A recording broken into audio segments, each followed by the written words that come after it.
Henrymanning585 Guys, check it out.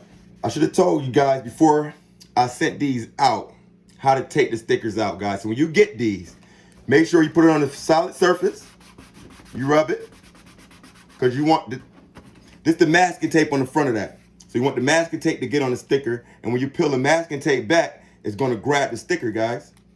See that? Then when you figure out where you want to put the car, where you want to put the sticker at, figure out where you want to put that joint. And then, again, you rub it.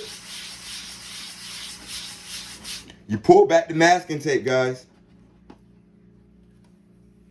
And that's how you want to be looking, guys. You know. That's how we coming.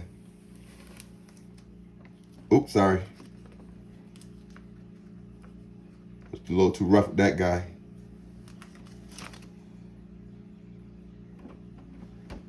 Yeah, guys, but that's the idea of it. You wanna, this was a bad sticker. That's why I use it on this card, just to show y'all. That's how you use the stickers, guys. We jumping, man.